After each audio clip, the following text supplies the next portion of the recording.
Police are learning new details about what caused the Hart family's SUV to run off a cliff and plunge into the water below. It killed the parents and 3 of their children, with another 3 still missing.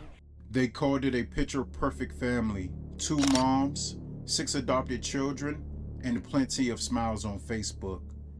But behind the staged photos was a reality of starvation, fear, and control. And on one final road trip, it all ended in murder. Jennifer and Sarah Hart drove their SUV off of a 100-foot cliff, killing themselves and all 6 children. But how did they get away with years of abuse? Why didn't anyone stop them? How does a family go from Instagram perfect to a murder-suicide that shocked the nation? Let's get into it. Jennifer and Sarah Hart, both 38, met in college while studying education. They later moved to Connecticut to get married in 2009, back when same-sex marriage wasn't legal nationwide.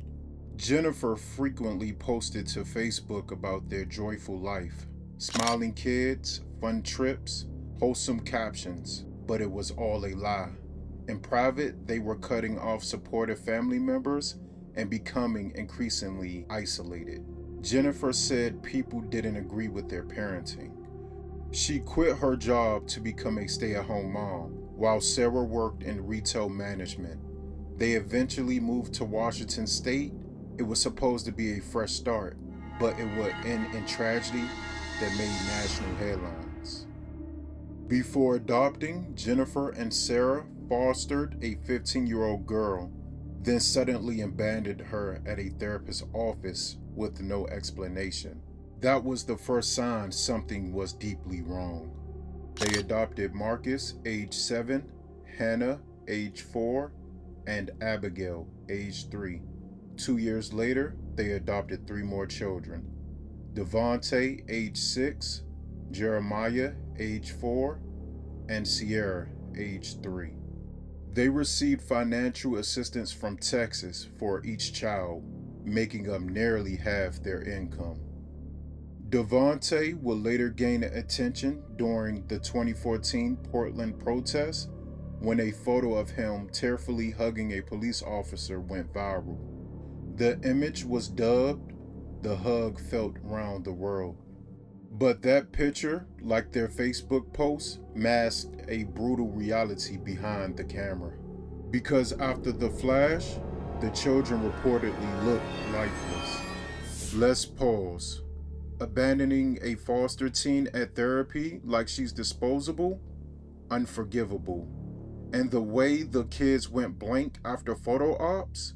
That's not love, that's control. Cutting off family because they questioned their parenting? That's isolation, and it's dangerous. In 2008, a teacher noticed bruises on 6-year-old Hannah. She'd been hit with a belt. Within months, all 6 children were pulled from public school for 1 year. In 2010, 7-year-old Abigail said she'd been hit and dunked in cold water over a penny she didn't take. Sarah eventually admitted to some abuse, pled guilty, and got community service, yet the kids stayed. Later, Hannah told a nurse she hadn't eaten in days. Sarah dismissed her, saying she was playing the food card. They soon pulled the kids out of school permanently, and with that, any outside eyes were gone. In Oregon, friends said the children weren't allowed to laugh at the dinner table or speak without raising a hand. They were given tiny food portions, sometimes a single slice of pizza.